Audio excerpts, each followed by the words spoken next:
I must admit that I too, among hundreds of millions of educated people, was under the impression that the African slave trade was the sole responsibility of the Christian Europeans, the white race. That is, until I started exploring the subject in greater depth, and especially after reading an incredibly enlightening book called The Legacy of Arab Islam in Africa by John Alambila Azuma.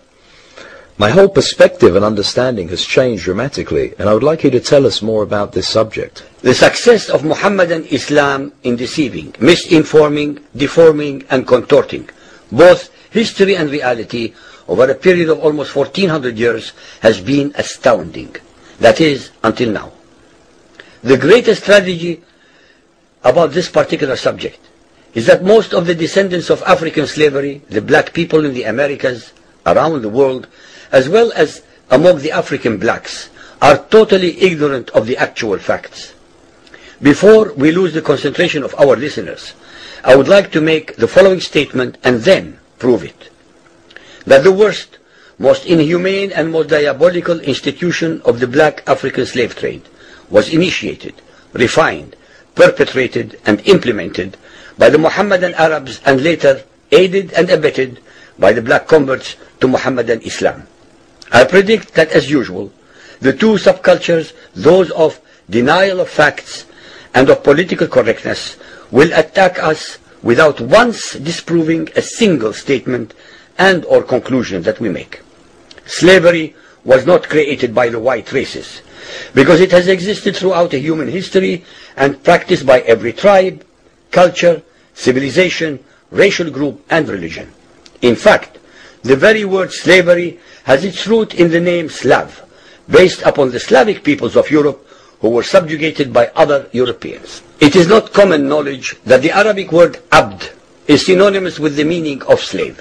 For example, Abdullah means literally the slave of Allah, and that in the language of the Arabs, all black peoples are called abid, plural, for slaves. While much has been written concerning the transatlantic slave trade, surprisingly little attention has been paid to the Islamic slave trade across the Sahara, the Red Sea and the Indian Ocean. While the European involvement in the African transatlantic slave trade to the Americas lasted for just over 3 centuries, the Arab involvement in the African slave trade has lasted 14 centuries, and in some parts of the Mohammedan world is still continuing to this day. The birth of Mohammedan Islam and its conquests brought about the birth of institutionalized, systematized, and religiously sanctioned slave trade on a massive and global scale. In fact, the Quran allows the taking of slaves as booty or reward for wars of aggression against any and all unbelievers, most of the human population. This has led to an enormous number of so-called holy wars, jihad in Arabic. There was and is absolutely nothing holy about these wars, which are primarily to plunder, slaughter, rape, subjugate and rob other human beings of their wealth, produce, freedom and dignity. Mohammedan Muslim states and tribes attacked other non-Muslim groups to achieve these objectives. Although Islamic jurisprudence laid down regulations for the treatment of slaves, however, incredible and heinous abuses have occurred throughout the history of Mohammedan Islam. By the Middle Ages, the Arabic word abd was in general used to denote a black slave, while the word mamluk referred to a white slave. Ibn Khaldun, 1332 to 1406, the preeminent Islamic medieval historian and social thinker, wrote, "The Negro nations are, as a rule, submissive to slavery, because they have attributes that are quite similar to dumb animals." It should also be noted that black slaves were castrated based on the assumption that the blacks had an ungovernable sexual appetite. When the Fatimid Caliphate came to power in Egypt, they slaughtered all the tens of thousands of black military slaves and raised an entirely new slave army. Some of these slaves were conscripted into the army at age 10. From Persia to Egypt to Morocco, slave armies from 30,000 to up to 250,000 became commonplace. The Islamic slave trade took place across the Sahara Desert, from the coast of the Red Sea, and from East Africa across the Indian Ocean. The Trans-Sahara trade was conducted along 6 major slave routes.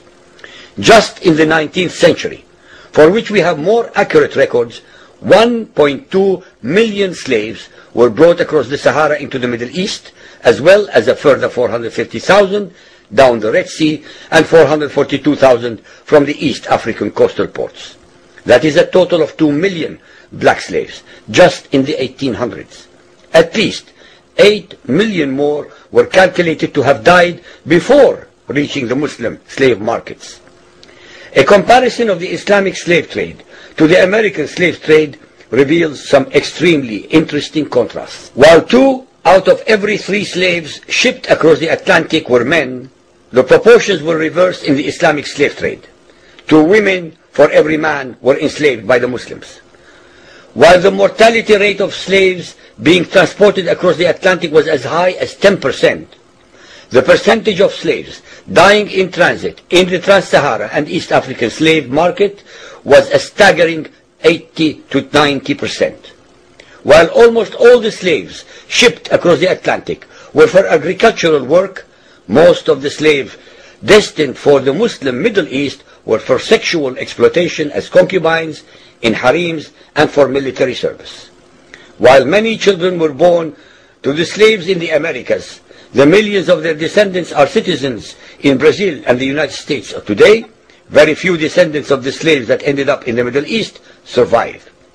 While most slaves who went to the Americas could marry and have families, most of the male slaves destined for the Middle East were castrated, and most of the children born to the women were killed at birth. It is estimated that possibly as many as 11 million Africans were transported across the Atlantic, 95% of which went to South and Central America, mainly to Portuguese, Spanish, and French possessions. Only 5% of the slaves ended up in what we call the United States today. However, a minimum of 28 million Africans were enslaved in the Muslim Middle East. Since at least 80% of those captured by Muslim slave traders were calculated to have died before reaching the slave markets, it is believed that the death toll from 1400 years of Arab and Muslim slave raids into Africa could have been as high as 112 millions. When added to the number of those sold in the slave markets, the total number of African victims of the Trans-Saharan and East African slave trade could be significantly higher than 140 million people. What is obscene about this whole subject is the Muhammadan, Muslim, and Arab culture of denial regarding their complicity in the African slave trade, as well as the ignorance of black Muslims about the reality of their past and present conditions. The statistics and reports above are based upon the logbooks kept at the African slave ports, ship logs, travelers' reports, eyewitness accounts, etc.